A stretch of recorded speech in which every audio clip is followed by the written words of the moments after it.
Sa Davao City naman, mas pinalawak ng Overseas Workers Welfare Administration ang programa para matulungan ang mga kababayan nating nais magtrabaho abroad. Dahil dito, mas magiging handa at matapang na haharapin ng mga OFW ang kanilang kapalaran sa ibang bansa. Kung ano yan, silipin sa sentro ng balita ni Regine Lanuza.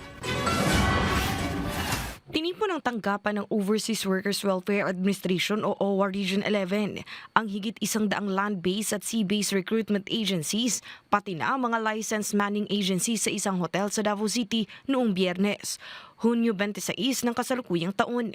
Ito ay upang talakayin at muling ipaalala ang tungkol sa Pre-Departure Orientation Seminar o PDOS, pati na rin upang ipapatid sa kanila ang mga pagbabago sa proseso nito. Ang PDOS ay isang mandatory seminar para sa mga overseas Filipino worker o OFW bago sila lumipad patungo sa ibang bansa upang magtrabaho. Isinagawa ang nasabing seminar upang masigurong handa ang mga OFW sa kanilang pagtatrabaho sa ibang bansa. Inilahad dito ang mga detalye sa kontrata ng mga OFW upang malaman nila ang kanilang sahod, oras ng trabaho at karapatan bilang empleyado. Ipinaliwanag din dito ang kultura, tradisyon, batas at klima ng bansang kanilang pupuntahan. Sa pamamagitan din ng seminar, tinuturuan ng mga OFW kung paano haharapin ang mga pangunahing suliran na maaari nilang maranasan, gaya ng pangungulila, pakiramdam ng nag-iisa at culture shock. Ipinabatid din sa kanila ang mga tulong na maaari nilang mapakinabangan, pati na ang mga paraan ng pag-iipon upang may perang magamit sakaling bumalik na sila sa bansa. Kaya naman, para kay Analiza, na isang branch manager ng isang recruitment and crew management center para sa mga nagnanais magtrabaho sa barko, mahalaga sa kanila na malaman ang mga ganitong bagay. Importante talaga, no? Kasi ito ay strengthening PDOS. Alam naman natin, ang PDOS is Pre-Departure Orientation Seminar.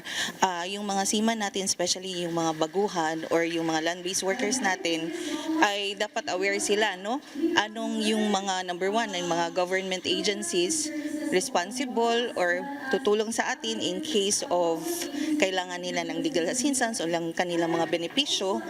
Mahalaga rin para sa branch manager ng isang manpower services na si Gabriel na muling maipabatid sa kanila ang tungkol sa PDOS dahil kabilang sila sa mga tumutulong sa mga OFW na kanilang ipinapadala sa ibang bansa. Dahil sa amin sa recruitment agency, dito kami nakakadagdag ng knowledge and information regarding sa mga anong mangyayari sa mga OFW namin na dinedeploy abroad. At the same time, para maging para madagdagan namin yung mga knowledge na pwede namin ibahagi sa mga OFW para at least prepare na sila bago pa lang umalis pa ibang bansa. Ayon sa Regional Director ng OWA Region 11 na si Muhammad Victor, ipinatupad na noong nakaraang taon ang mga pagbabago o update sa PDOS upang masagot ang mga kasalukuyang issue. Kabilang sa mga pagbabagong ito ay ang pagtuturo sa mga OFW tungkol sa online banking na mas makapagpapadali sa kanilang pagpapadala ng pera. Sa pamamagitan din ito ay matututo sila sa paggamit ng teknolohiya. Gayunpaman, ibinunyag niya na dito sa Davao Region ang OWA pa lamang ang pinahihintulutang magsagawa ng PDOS. Ngunit upang makatulong ang mga recruitment agency at maging isa at wasto ang impormasyong maibibigay sa mga OFW, isinagawa rin ito para sa kanila. Basically doon sa mga current issues ngayon, kasi